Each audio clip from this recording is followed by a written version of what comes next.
Hi, everybody, and welcome back to Forced Fandom, the show where one person tries to force another to like the things that they love. And this week, Emily and I are finishing off the first season of Twin Peaks. So, Emily and I literally just watched the season finale, episode 8, the last evening. Emily, how do you feel about this? I have a lot of feelings. Do you now? Yes, I do. Because when we started this project, you had no feelings at all about this show. Is this episode going to be titled "I Told You So"? It might be. So, tell me your feelings. Why? Normally, I grill you, but this time I just want you to vent it all out. Oh, we're not going to go sequentially? We're We not going to might, do but that? you can go ahead. You can go ahead and just vent it all out now. Give us your opening statement. Why is the pacing not like this all the time? The pacing on this one was so good. It was like everything was happening one after the other, and I can keep track of what was going on, and I rewatched scenes because I didn't want to be caught out, and I learned so much about everyone, and so much action happened. It was great. Yeah, this is one of the best paced episodes. In fact, I would say this is one of like 3 or 4 in a row that are just super solid. 10 out of 10. Would watch again. Probably not right now, but would watch again. So, we are gonna just go full-on spoiler-tastic here, rather than going sequentially. What are your thoughts after watching this episode in terms of characters and plot and all that stuff? So I may or may not have ruined the cliffhanger because I started watching the beginning of season 2 right after I finished season 1 because I was like, "What? Like, no!" It was where do we? What do we? How? Would you like to go sequentially? Would that make it easier Where for do you? we start? Just throw out. Let's go ham. Let's go rapid fire. What character do you want to talk about? Well, Let's geek. I mean, Let's geek out. the elephant in the room is, of course, Cooper. Oh my God. So you watched the next episode, so you already know that he Yes. lives. Yes, I do already know that he lives. And the part with the waiter at the beginning is so funny. I'm so glad that you watched that. I was like a little upset that that wasn't in this season because I wanted you to see it. Could you maybe call 911? I hung up the phone for you. And then he like signs the check and still gives him gratuity, even though gratuity is included. It's great. Agent Cooper, I feel, is getting closer, but something's wrong. Like this whole thing is like the whole investigation is blowing up in his face now, basically. And Why do you say that? well, like Leo's dead, Jacques dead, both by people that we didn't really incorporate into the murder case. And on top of that, like it really felt like whatever Jacques was saying didn't mean that Leo murdered her. And I thought Dr. Jacoby murdered her for a long time, but it's not it's not. It's not him. It can't be him. I don't think it's him. So she was tied up in the cabin. That's like the thing that I find most alarming. But at the same time, I don't feel like Jacques killed her, and I don't feel like Leo killed her. And oh my God, are Shelley and Catherine okay? Are they okay? That's all I want to know. Also, that is going to be super awkward when the horns walk in on each other. That's going to be weird. I'm loving your just like stream of consciousness discussion of how all these plots ended. I was really hoping the whole Audrey and what is her dad's name? Ben. Ben. I was hoping that we were going to get to see that conflict before the season was over. And we don't know what was in Audrey's note. We know nothing. We're like Jon Snow. Well, we do know that Lucy was pregnant. You were right about that. I know. I knew I was going to be right. And when that happened, I was like, yeah, you are. We know Ann Cooper knows that Leo got shot. Yes. Trying to think of what else we know at this point. We know Dr. Jacoby isn't dead. Yeah, Jacoby's in a coma or something. I think he's up now. Oh, he is, yeah, because he talked to them. Because he talked to them, yeah. We know James is probably going to be implicated in the murder because he has cocaine, and apparently that makes you a murderer. I don't know. But it hooks him up to Leo Johnson, right? Like, it hooks him to Leo, and Leo's the main... it kind of all does a big chain reaction. So, no, James has a problem. We know that a man in a red Corvette is...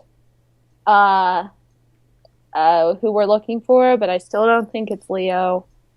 Also, like, Leo is no, not Leo. Hank is a crazy person. Oh, okay. Can we, House of Cards theme playing, can we talk about Sawmill Politics for a hot second? What? No, not Sawmill Politics. I still don't care about Sawmill Politics. But Josie, I care about Josie for like 2 seconds, and that's because Hank was talking to her. But, like, what? So you're referring to the scene where we have Hank and Josie together at the house, and Hank explains that she gave him the $90,000, but, 18 months is worth a little bit more than that, especially when there are people trying to kill you, and so maybe she should pay him more money because, he did commit a murder for her, but then... she doesn't pay him more money, and they end up doing a weird blood pact. Is that the scene you're referring to? Yes, that was it. No, the other scene. Of course it was that scene. What is going on? We now know that Hank was involved in that. I'm going to clap near the microphone, and it's going to be a problem. I'm going to clap lower.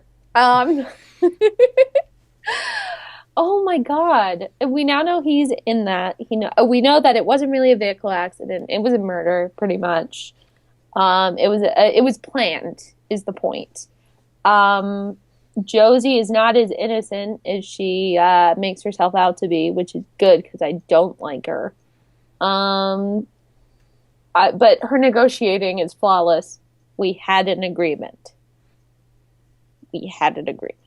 Just over and over and over again. They did. They did. She's not wrong, but it's not really a strategy to just keep repeating something over and over and over again. Josie. Yeah, and then they shared blood, and I was just like, I hope that both of them are, like, not going to give diseases to one another. Hank and no, I'm not going to talk about that right now. What aren't you going to talk about right now? Hank and Norma kiss. They did. Hank's trying to be cute. Hank's trying to be cute. Yeah, Hank, it's working.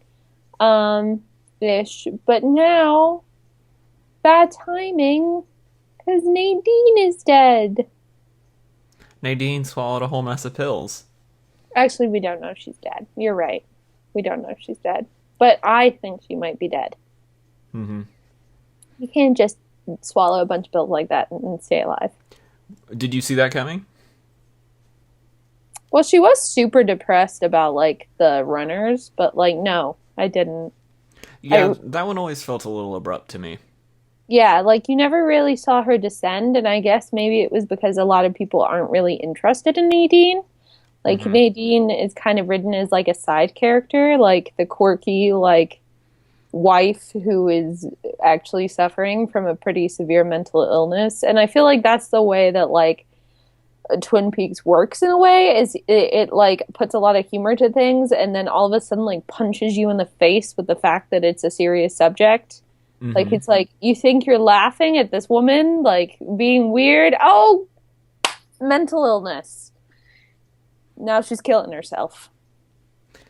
Yeah, there's a whole lot of that in this episode. We get a lot of negative consequences for people's character in this episode.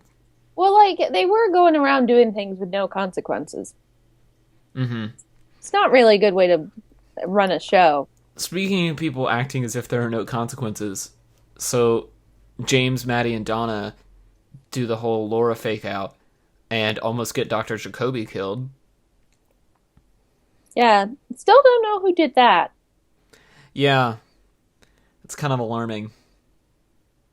Also, that town must have an issue with everybody wearing the same pair of gloves. Because, like, I think black leather gloves are fairly common. do you think Twin Peaks is sold out of black leather gloves? They could be. They really could be. There was just a rush on them a couple months ago. It was around the time that Laura Palmer died. Just But we have seen a gloves. lot of people wearing black leather gloves, you're right. Yes. Or is it the same person? Ooh. Well, we know at least one of them isn't. Yeah, Because one of them was Dr. Jacoby, because he had the necklace. he did have the necklace. That was surprising to me. Also, the fact it was in a coconut. He's got that weird island thing. Yeah, I don't know what that's about. He saves all of his cocktail umbrellas. The first time I laid eyes on Lindsay. So, okay, who else haven't we talked about? Oh, so you alluded to Shelley and Catherine being okay. Yes. So Shelley gets abducted by Leo, and he takes her to the mill and ties her up and tries to burn the place down because she broke his heart. That was... Yeah. I mean, he broke her face, so like it's kind of a trade-off situation. Yeah, and he wasn't exactly being faithful to that marriage either. No, not really. No, no, no, no, no. Also, that's so weird. Like Leo and Laura and Ronette, like stuff Leo and probably Laura and happened. Ronette and Jacques. Ooh, I don't like it. Yeah, so we get the scene at One Eye Jack's where Jacques describes to Cooper his side of what happened that night. How'd you feel about that? Hmm, I don't like it. Are It you... creeps me out. Jacques just creeps me out. Jacques very creepy. The bird came and did a number on her. To be fair, he did, but he didn't need to say it like that. She liked being tied up. This is Laura we're talking about here. Laura had secrets. Laura did have secrets. So how do you feel about Laura now that you're through the whole first season? I don't know how to feel about Laura. She's messed up. She's Well, like, she's she's kind of not the linchpin of this whole thing, so... the linchpin, the David linchpin. Yes, she is. Um, I mean, here's the thing about Laura, right? Like, maybe it was you telling me that we're not supposed to be focused on the murder, but I haven't been focusing on the murder. And by that, I mean, I guess I've been like focusing on the oh my God, who did this? But I also now know that we'll never find out who did it. So like it's kind of fruitless to be wondering about who did it because whoever they do it, we won't know. So I haven't really been putting that much thought into Laura. I guess I don't really view her as that. The whole Laura has secrets thing is supposed to be extremely nuanced, but it's kind of a trope. Like the teenage girl who was like well renowned and everybody had something nice to say about her, but really she was a prostitute who had a cocaine issue and slept with a bunch of people. Like, it's been done. Yeah, and I mean, I haven't done extensive research, but I would think this is one of the earlier examples of that, certainly to this degree. But you're right, it is hard to watch it present day and not kind of feel like, oh, yeah, I know who Laura Palmer is. Like, I've seen this character before. Yeah. And I mean, back then it was probably a whole thing because it was like the 90s and they didn't really get that edgy as far as I know. But like, it's not that big of a deal, really. Like, she's messed up. So That's fine. we did get a little more information from Laura via the cassette tape this episode. Hey, Doc. She said that she was kind of bored and she was in a weird mood. And James is sweet, but he's so dumb. And James is like, I'm not dumb. I'm tortured. I knew you would appreciate that scene. So we also learned that the Flesh World ads were Laura's idea. I'm not surprised. Yeah, it's not really all that surprising. It's very on brand for her. It is very on brand, you could say. Yeah, that's about all we learn about Laura in this episode, though. Although, we learned something very interesting about Mr. Palmer. He is he is quite distraught. What? Really? Like, when he went into murder Jacques, as soon as I saw him just go, hospital. You knew what was going to happen. I was like, really? Please don't do that. Like, go be sad and cry and, like, dance by yourself somewhere else, please. So, I mean, I guess you probably weren't surprised then that he murdered Jacques. Nope. Not at all. And you know what? Good riddance. Good riddance to bad rubbish. Yeah, I mean, Jacques' a pretty awful dude. Yeah. Yeah. I'm not debating that. If you laugh about a woman biting down on a poker chip to distract herself from the pain of being pecked in the shoulder by a bird, I'm going to go ahead and say you kind of deserve to die. Fair enough. Okay, so we're pretty much wrapping up all the loose ends at this point. James has given the tape to the police, but now they're questioning him about the cocaine. Leo went after Bobby for stealing his woman, but then Leo got shot by Hank. Mm-hmm. Jacques was in the hospital, awaiting more questioning, but got strangled by Leland. Mm-hmm. Catherine saved Shelley from the fire, but we don't know if they made it out of the building. Pete went in to go and save them. Am I missing anything? Oh yeah, Cooper got shot. And Audrey is at One-Eyed Jack's, potentially being accosted by her father for sexual favors. That wraps it up. It's a good TLDR there. Yeah, so you've already watched the beginning of season 2. So at least the first 10 minutes. So like the first scene with Cooper back at the hotel. Yeah, I haven't gotten all the way through the first scene. I kind of just watched to make sure he was okay, and then stopped. Cheater. I ran out of time. Oh, so you were watching it before we started this call? Yes. So I guess that answers my question. Are you gonna continue on into season 2? I don't know. Maybe. Well, you already have. Does it really count as continuing into season 2? Yeah, you're watching the first episode of season 2. I don't know if I'm going to continue to watch it for that long, though. Like, it's still pretty heavy for me. Maybe this is just a denying thing. Maybe I just want to win. I think it's your competitive spirit that you just want to win. Or being stubborn. I'm just being very stubborn. Tell me it doesn't go back to the pacing at the beginning of season 1. I mean, pacing is relative to the plot.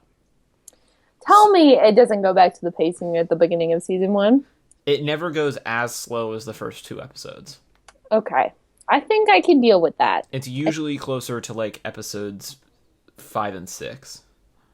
I mean, I'm already caught up on all my other shows. I might as well.